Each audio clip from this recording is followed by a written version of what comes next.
Bom dia, queridos, que a graça e a paz do Senhor esteja sobre as nossas vidas, amém?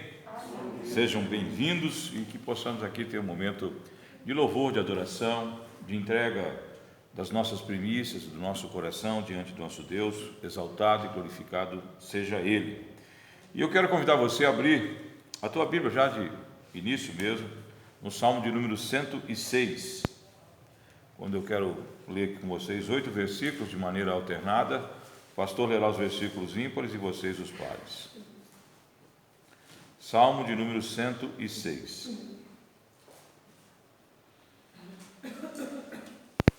Aqui fala da capacidade de Deus, da tolerância de Deus, do suporte que Deus dá mesmo a nós quando desviados da vontade dEle. E então o salmista aqui lembra que ainda assim, com o pecado praticado por eles e pelos seus pais, o Senhor os susteve e abre o mar vermelho, né? Mostrando ali o amor de Deus que supera as nossas transgressões. Um amor que é necessário nos dias de hoje. Nós estamos vivendo dias de muita dificuldade. Como pastor, eu tenho sido, ontem mesmo eu fiz um atendimento para pessoas que não são da nossa denominação e para outras pessoas que nem são cristãs, com alucinações, com manifestações muito fortes, demoníacas mesmo. Esses dias o diabo, é óbvio, ele está ao nosso derredor e ele usa esses momentos. As pessoas em depressão, algumas abatidas ali por saudades, outras por dificuldades que essa pandemia trouxe, né? Fragiliza tantas pessoas, né? Tive ontem numa casa onde você percebe com muita clareza que há ali uma dificuldade muito grande de lidar com esses dias, com esses momentos, né? Qualquer circunstância, qualquer situação que pode ser natural toma uma dimensão muito grande. E também o diabo operando, né? Eu tive contato com algumas situações que elas são específicas da ação opressora do diabo mesmo. Então que nós tenhamos a nossa convicção, a nossa visão voltada para essa necessidade de termos que buscar essa misericórdia de Deus mesmo, né? Alguns lidam com mais facilidade, outros estão tendo a sua vida praticamente normal e não sentem, mas muitas pessoas, né? Nós temos crianças, adolescentes com muita dificuldade, né? Tem dois problemas: um, que os pais soltam os filhos à vontade, né? Estão andando sem máscara, se reunindo. Ah, pastor, mas não tem nenhum caso. Não vamos voltar às argumentações aqui, né? Mas nós, para quem diz nós não temos nenhum caso, vou dizer, queridos, nós também não temos nenhuma UTI em Arão Moreira, viu? E se até pouco tempo, não morreu ninguém, já morreu, viu? Já teve um óbito ali em Ponta Porã, infelizmente. Não somos aqui proclamadores do terrorismo do Covid, que causou mais males do que a própria doença em muitas circunstâncias, no nosso país, por exemplo. Mas há um realismo que nós temos que nos preocupar em ter, né? Temos que ter essa visão. Mato Grosso do Sul ainda continua sendo o estado com menos quantidade de infectados, com menos mortos, mas houve um avanço muito forte nas últimas semanas, mostrando que talvez nós estejamos alcançando o pico, esse pico que é necessário para que então as coisas voltem a se normalizar em nome de Jesus. Mas então continuemos cuidando. Mas as dificuldades com esses jovens adolescentes é essa: ou eles estão deprimidos porque estão em casa e não tem mais nada para fazer, além de olhar celular o tempo todo, aqueles que têm condições, né? Ou então pelas ruas, sem aulas, né? Sem a cabeça, alguns ali não estão nem aí para o material que lhes é entregue, e de fato é um problema. Nós estamos vivendo um problema social, né? É só você ter um pouquinho de sensibilidade, e em outros lugares até mais fortemente do que aqui. Então é o momento de nós buscarmos a misericórdia de Deus. Eu quero convidar você a fazer essa leitura como reconhecimento do amor de Deus, mesmo nas coisas que nós nos afastamos dele. Ele sempre está pronto para nos receber de volta e nos auxiliar, né? E esse é o momento que nós pedimos a misericórdia de Deus. Salmo 106, do 1 até o 8, o pastor nos ímpares e vocês nos pares. Louvai ao Senhor, porque Ele é bom, porque a sua benignidade é para sempre. Quem pode referir aos poderosos feitos do Senhor ou anunciar todo o seu louvor? Bem-aventurados os que observam o direito, o que pratica a justiça em todos os tempos. Lembra-te de mim, Senhor,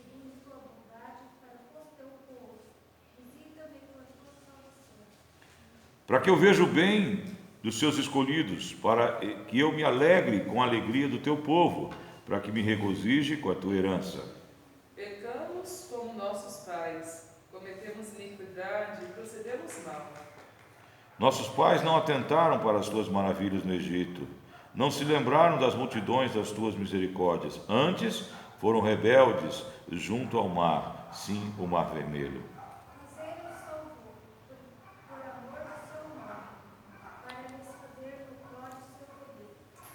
Aleluias, glórias ao nosso Deus, né?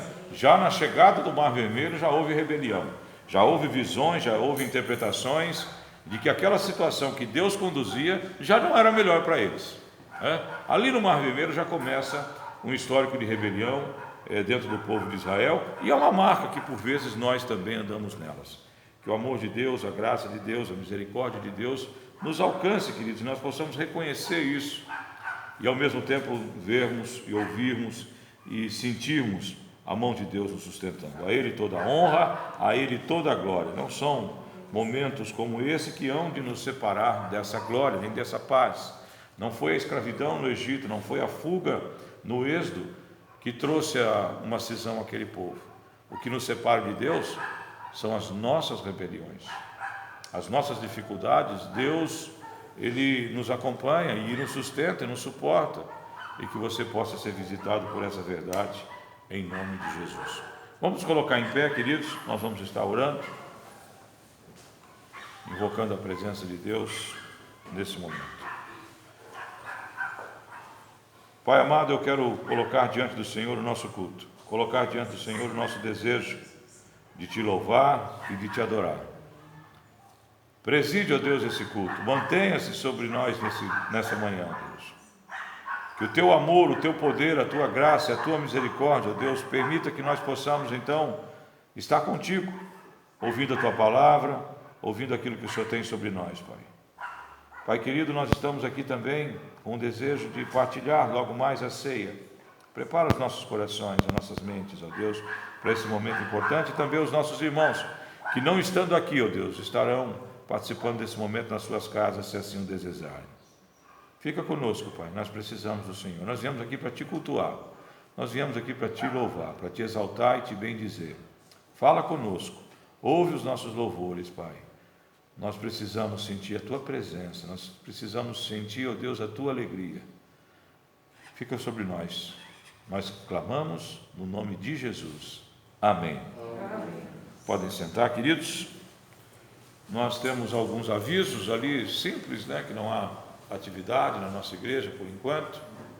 O pastor está pensando sobre um culto, uma reunião de oração no meio de semana, mas vou estar pensando melhor sobre isso.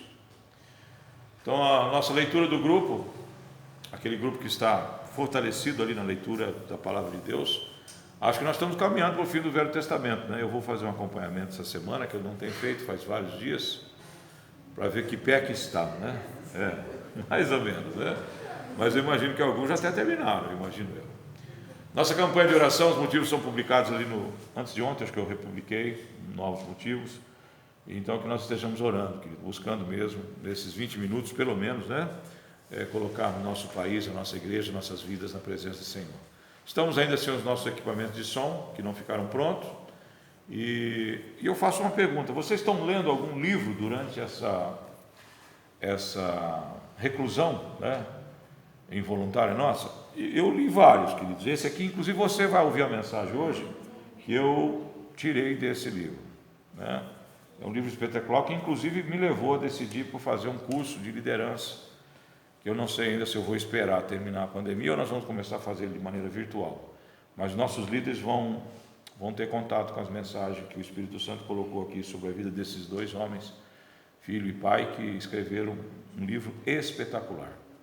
E que você, líder, tem que conhecer o que ele explica, o que ele ensina. É uma orientação tremenda, baseada com histórias, com fatos e principalmente com a palavra de Deus, né, reforçada. Então, eu fico aqui, eu deixo com vocês, na verdade, melhor dizendo, essa orientação. Você está lendo alguma coisa? Aqueles que estão vivendo a vida normalmente, né, sem nenhum tipo de restrição, aí ou talvez não te sobre tanto tempo. Mas para você que está deixando de fazer alguma atividade, ficando em casa, por um período que você não ficava, então eu indico, leia. A leitura que descortina nos nossos corações tantas coisas. Se você não está lendo a Bíblia, vai para a Bíblia primeiro, viu?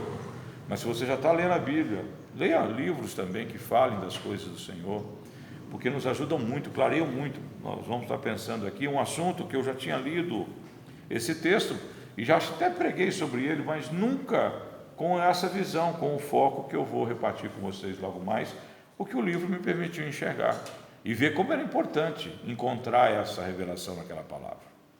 Tá certo? Então fica aí o nosso convite. Então, para você que está nos vendo através da gravação, nós teremos a sequência, nós teremos o louvor, e condições técnicas nós não vamos passar para vocês. Mas na sequência nós vamos estar fazendo a nossa ceia.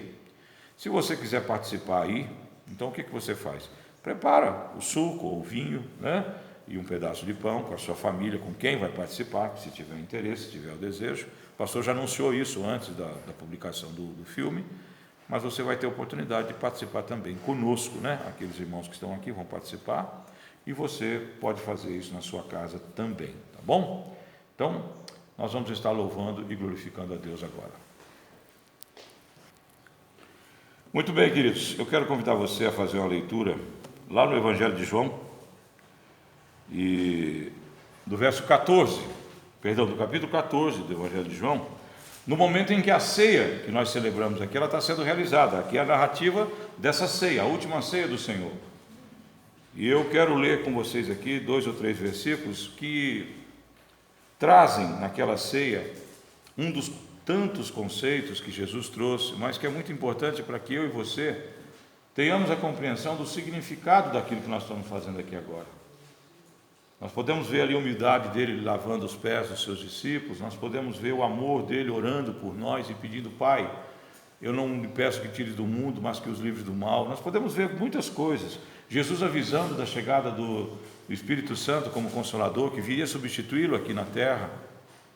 Porém, há uma verdade que eu e você temos que fazer com que ela cresça no nosso coração como uma boa semente que você rega, que você faz com que ela seja ali o tempo todo como uma preocupação na sua existência de fazer com que ela cresça. E diz assim a palavra de Deus, lá no capítulo 14, no verso 1. Não se turbe o vosso coração, credes em Deus, crede também em mim. Na casa de meu pai há muitas moradas. Se não fosse assim, eu vos teria dito, pois vou preparar-vos lugar. Esse conceito, queridos, tem que nortear, tem que nos mover. Há um futuro para ser vivido, há um lugar para que nós possamos existir. Há uma promessa de Cristo sobre a minha e sobre a sua vida. As coisas que estão aqui, as circunscrições que estamos vivendo, as circunstâncias que também estamos passando, as histórias que estamos escrevendo, as dificuldades que passamos momentâneas, como Paulo diz, elas não se comparam com a glória que está por vir. Glória a Deus. E que nós possamos ter essa visão, essa convicção, queridos. Então, ao ceiarmos, levarmos ali a nossa mente a celebrar e também rememorar o que Cristo fez na cruz, sejamos movidos por essa realidade, pela eternidade, por algo que está ali prometido para nós e que tem que ser fundo no nosso coração, a raiz dessa verdade. Que o Senhor possa usar cada um de vocês. Você que está aí do outro lado também vai participar desse momento, E eu vou estar aqui distribuindo os elementos com os irmãos da igreja. Você esteja preparando o seu e já nós voltamos com o nosso filme.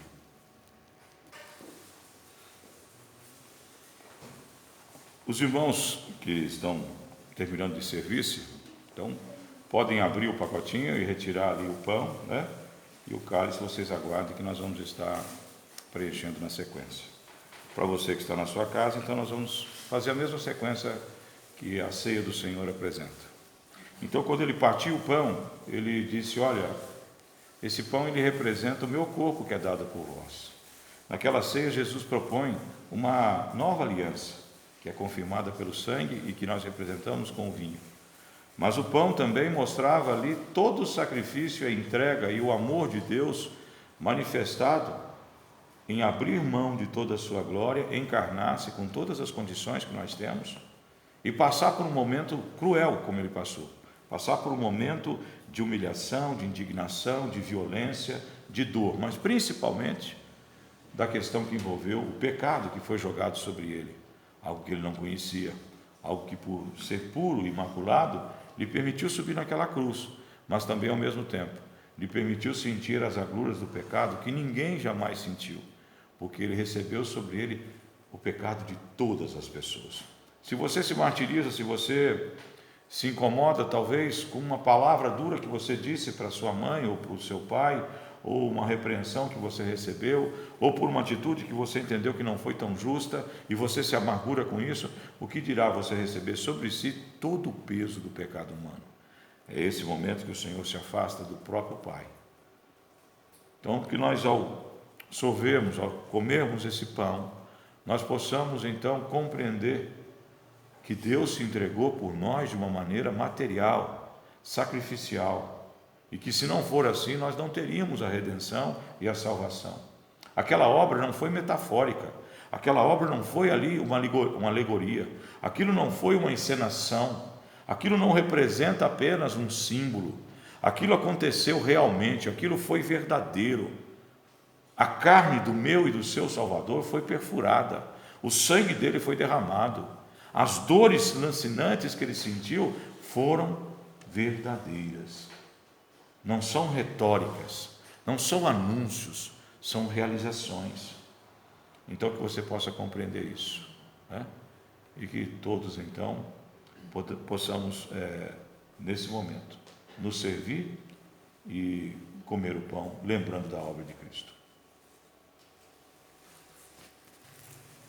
Você que está na sua casa, então participe desse momento conosco.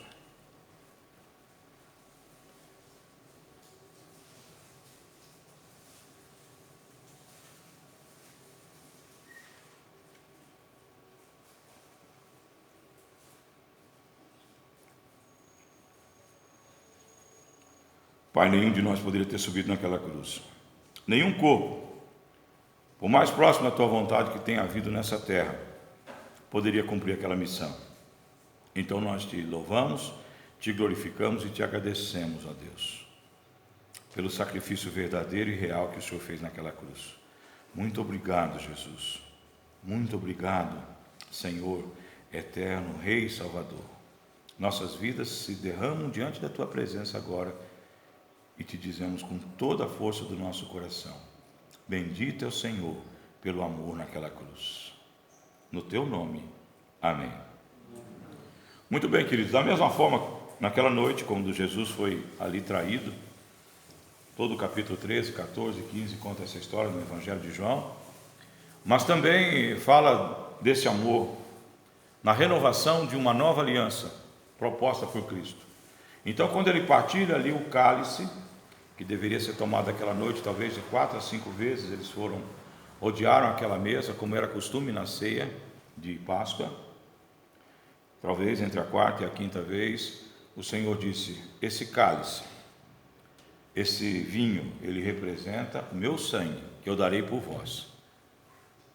Fazei isso, celebrai essa realidade, lembrai dessa realidade todas as vezes que o beberes. Então nós somos convidados por Deus, nesse momento, a estarmos participando também da entrega do segundo elemento. Então você que está aí do outro lado da nossa gravação, pode preparar então o suco ou o vinho, e nós estaremos nesse momento aqui na nossa igreja nos preparando para isso, e voltaremos em breve para falar com você.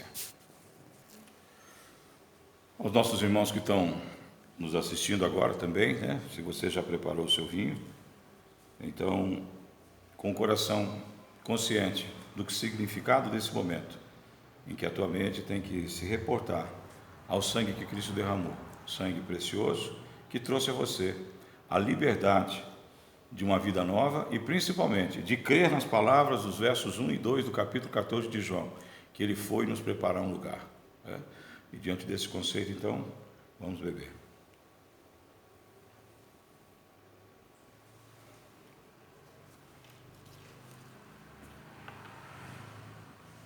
Pai, diante da tua presença, nossa gratidão por aquele sangue derramado sobre todos nós que cremos no teu amor e no teu poder. Fica sobre nós, Pai. Traz a Tua presença, a Tua unção, a Tua ação, o Teu cuidado sobre as nossas vidas, para que esse sangue, ó Deus, seja valorizado. Para que cada gota daquele sangue derramado naquele Calvário represente de verdade transformação, motivação, exortação, correção, crescimento e bênção, e principalmente uma autorização para que o Espírito Santo conduza as nossas vidas, Pai. Obrigado por aquele sangue, obrigado por aquela cruz, obrigado por aquele túmulo vazio, obrigado pela Tua glória e pelo Teu amor, obrigado pelo Teu Espírito Santo mandado sobre nós, obrigado pelas casas que o Senhor prepara aí no céu para nós, as nossas moradas, Pai. Nós queremos dizer ao Senhor, muito obrigado por elas. Estamos ansiosos, ó Deus, em conhecer o lugar que o Senhor prepara para nós. Alguns talvez tenham dificuldade de dizer isso, Pai, mas nós, pela ação do Espírito Santo, dizemos que a vida que o Senhor nos dá aqui, ó Deus, ela é abençoada, mas sabemos que nada se compara ao que o Senhor tem para nós aí. E nós entregamos diante do Senhor a nossa gratidão. Sim, sim. Eu digo amém, e a igreja que está comigo diz Amém. Glória a Deus. Muito bem, queridos, podem sentar-se. Nós vamos estar louvando e glorificando a Deus agora, né? E na sequência nós estaremos meditando a palavra do Senhor. Queridos, eu convido vocês então a fazerem a leitura lá no livro de Marcos, capítulo 1. Marcos, capítulo 1, Evangelho de Marcos. Nós temos um momento aqui importante, onde Jesus está ali iniciando o seu ministério, aonde coisas lindas e maravilhosas já acontecem, a obra dele, a pregação dele, os milagres dele, e ele começa a ser conhecido ali na parte norte do que seria o reino de Israel, agora dominado pelos romanos. Eu quero convidar você a fazer a leitura a partir do verso 27, que ali no versículo 27 nós já vemos uma observação sobre coisas que foram relatadas anteriormente, das curas, das libertações de endemoniados que Jesus fez em Cafarnaum. Cafarnaum é a cidade onde morava Pedro, onde morava o seu irmão, provavelmente João também, e Tiago. Era uma região eminentemente pesqueira, e ali foi onde Jesus chamou a maioria dos seus discípulos. Ele morou ali também. Verso 27, eu vou ler com vocês até o 39. E todos se admiraram a ponto de perguntarem sobre si, dizendo: que é isto? Que nova doutrina é esta? Pois com autoridade ordena aos espíritos imundos, e eles lhe obedecem. E logo saindo da sinagoga, foram à casa de Simão e de André, com Tiago e João.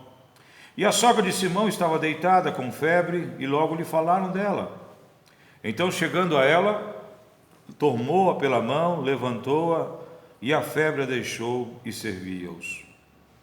E tendo chegado a tarde, quando já estava se pondo o sol, trouxeram-lhe todos que se achavam enfermos e os endemoniados.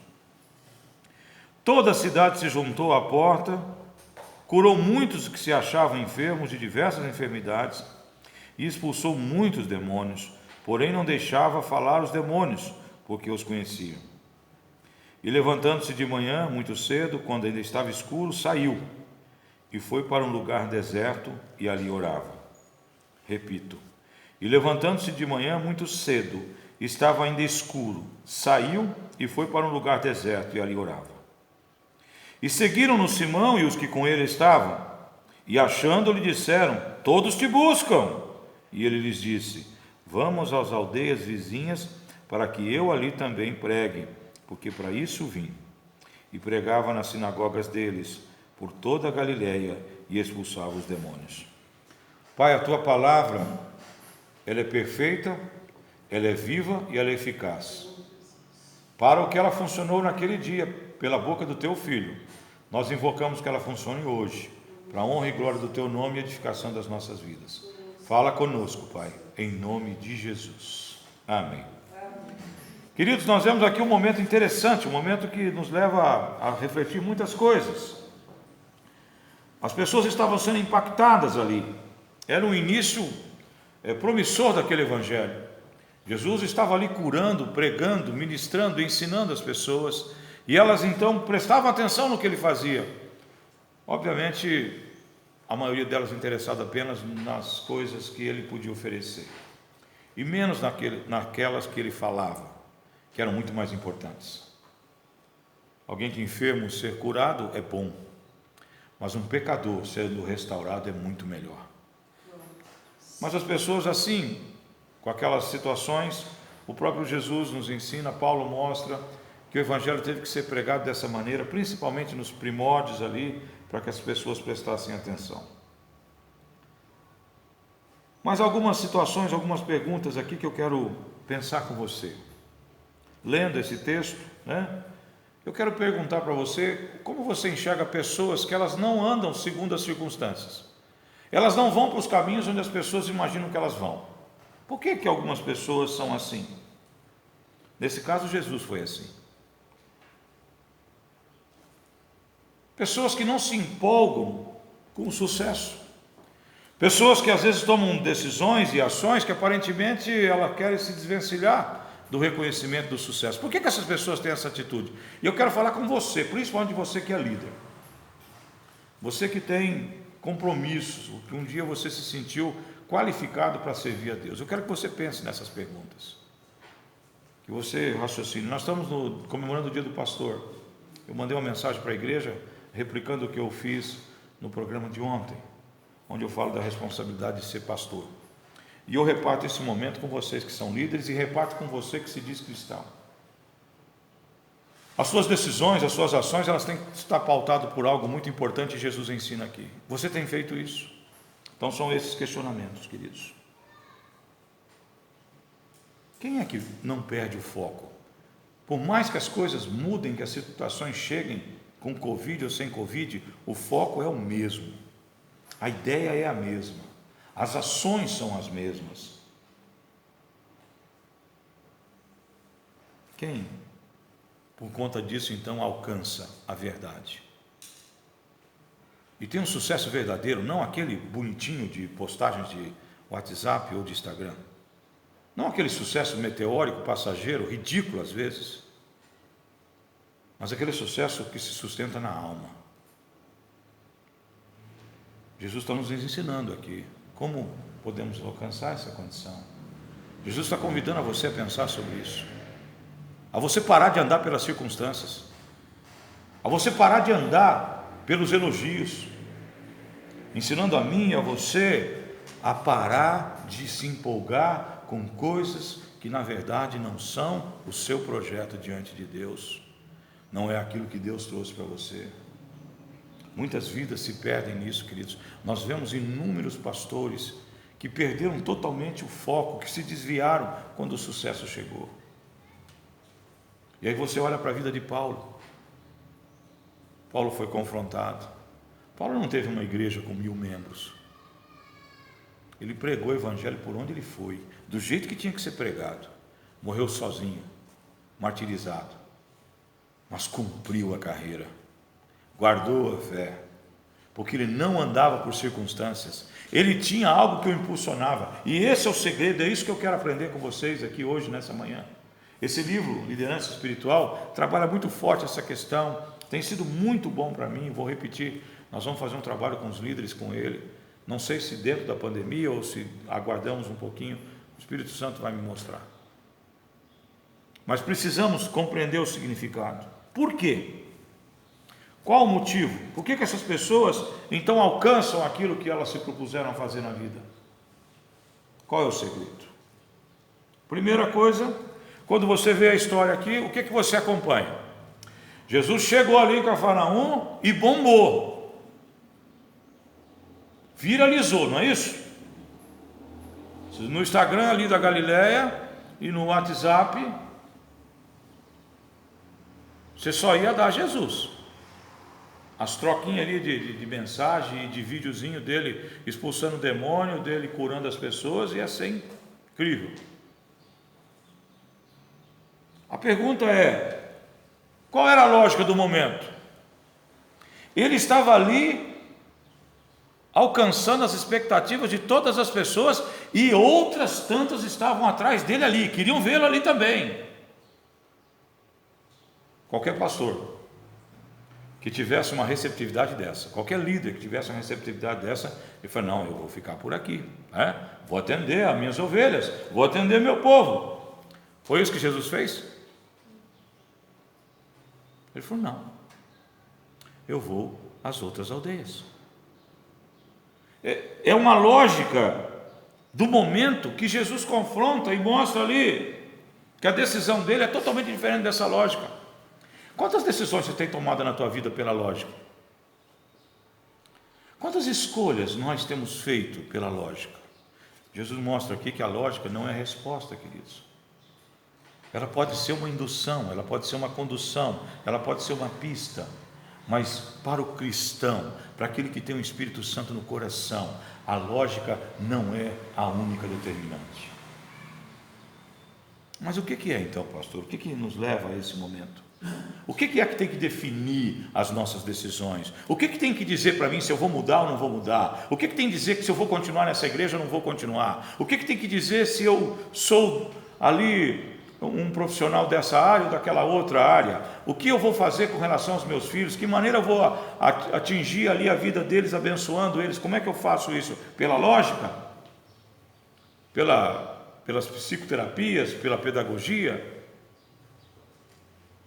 Queridos, todas essas coisas são importantes, são necessárias, mas elas têm que passar por um crivo antes. Cristo nunca andou pela lógica. E se ele andasse pela lógica, queridos, ele não atravessava o lago andando sobre as águas. Se Jesus andasse pela lógica, ele não conseguiria fazer 5 pães virarem alimento para 5.000 homens. Se ele andasse pela lógica, ele nunca tinha subido naquela cruz por tua conta. Se ele andasse pela lógica, ele jamais desperia-se da glória dele para te salvar, para me salvar. Se Jesus andasse apenas pela lógica, pelo racionalismo, pelas coisas que estão ali diante dos nossos olhos, ele não teria olhado para aquela viúva de Naim e dito ao menino dela, morto: levanta-te, garoto. Se ele olhasse a lógica, quando a mulher lhe tocava as costas ali, ele não se incomodaria, porque a lógica dizia que ele ia sentir o toque das pessoas, porque ele estava em meio à multidão. Mas ele não se prende à lógica, e aquele toque foi um toque de fé, foi um toque de amor ali e um pedido de socorro, e ele sentiu, porque ele nunca se prendeu pela lógica. É bom que as pessoas tenham a capacitação de raciocinar e enxergar as respostas lógicas, mas o cristão não está autorizado a ter isso como resposta. Eu vou dar um exemplo para vocês, não gosto muito de me usar nesses momentos, mas a experiência de vida que eu tenho mais próxima é a minha, né? Em 2010, estavam ali em Amambai e de repente surgem 3 alternativas. Naviraí, já contei essa história várias vezes, mas eu quero mostrar como ela ilustra o que eu estou dizendo. Naviraí, Coronel Sapucaia e Arão Moreira. A igreja de Naviraí é uma igreja com mais de 40 anos, no centro. Vocês imaginam para um pastor, não um pastor novo, mas um novo pastor, você pegar uma igreja com 40 anos que está com 17 membros, no centro da cidade que mais desenvolve no Mato Grosso do Sul, perdendo apenas para 3 Lagoas. Com todas as evidências para o trabalho que eu fazia, que era corretor de imóveis. A lógica mandava eu vir para Arão Moreira? Uma outra igreja com caixa de 100 mil reais para construir um templo, com 112 membros. Só tinha um problema que de vez em quando explodiu o correio lá, mas... E uma outra, com um povo fiel ao Senhor, mas uma igreja também bem menor. Numa cidade que eu vou falar uma coisa para vocês. Queridos, hoje eu me alegro em dizer que Arão Moreira é bonitinha. Mas 10 anos atrás, entre Coronel Sapucaia e Arão Moreira, parecia que você estava vindo para o Velho Oeste. Vocês me desculpem, né? Vocês que nasceram aqui, mas eu me sinto aramorense. Mas há 10 anos isso aqui era difícil. Ou não? 40 anos atrás, pastor. 10 anos. Aramoreira é 40 anos atrás. Então, você imagina. Mas eu estou falando de 10. Mas a lógica para mim era qualquer uma das outras duas. Coronel Sapucaí era 40 quilômetros de Amambá e eu poderia ficar ali por um período ainda residindo na minha casa. Não eram 90 quilômetros. Agora, Naviraí era a lógica mais profunda e correta. A igreja tem casa pastoral no centro de Naviraí. Uma construção maior que a nossa, precisando de uma reforma, mas já pronta. Por que eu vim para Aramoreira? Porque Deus me conduziu. Porque as orações trouxeram a isso. Porque um sinal inequívoco que eu pedi para Deus, no primeiro dia que eu vim aqui na quinta-feira, para aquele culto, aconteceu um sinal inequívoco da obra de Deus na minha vida. A lógica ali não mandava eu vir para cá. A lógica minha, para quem estava na situação que eu estava, não era aqui a resposta. Então hoje eu posso dizer que por todas as dificuldades e problemas que passamos nesses 10 anos, eu quero dizer que eu tenho a convicção e a certeza que não havia nada melhor para a minha vida do que estar aqui. Eu tenho a convicção plena do tratamento, do amor de Deus, do que Ele me permitiu fazer, do que Ele me permitiu aprender, do que Ele me permitiu ensinar. Não seria Naviraí, com as suas atrações, com a sua cidade, né? Lá tem até Americana, gente.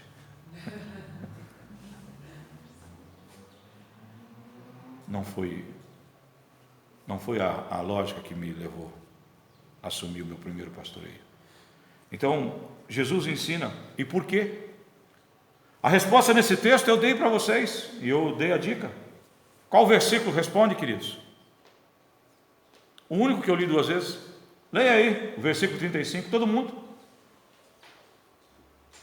Versículo igual capítulo? Marcos 1, 35. E levantando-se de manhã muito cedo, estando ainda escuro, saiu e foi para um lugar deserto e ali orava.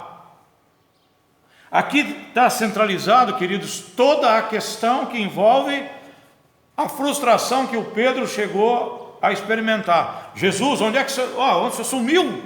O povo está aí fora, quer ver o Senhor, o povo está aí. Jesus falou, nananina não, eu já preguei para eles. Nós vamos às aldeias da Galileia, porque esse é o meu foco, porque o Espírito Santo confirmou isso agora, quando eu falava com ele.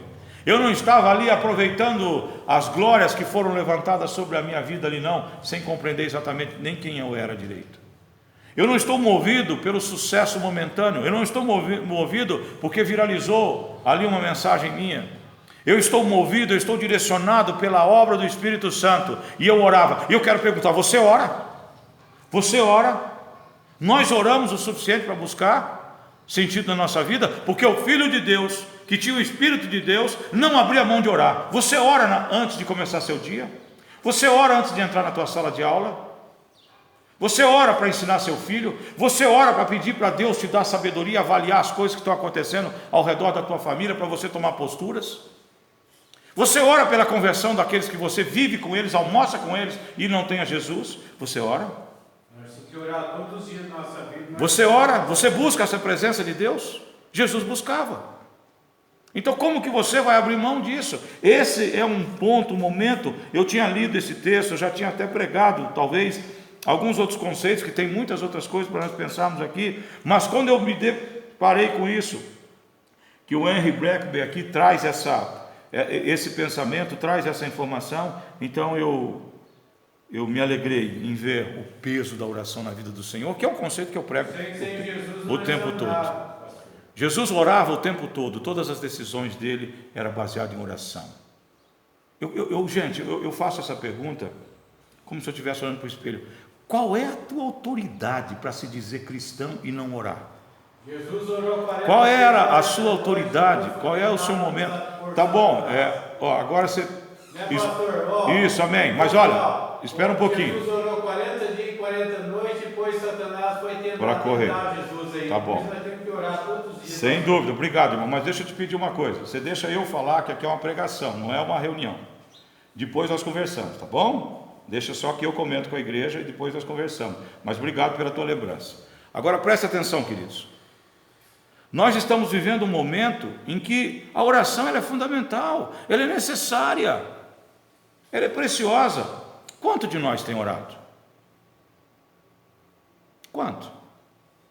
Quantos estão envolvidos em oração? A tua família está coberta de oração?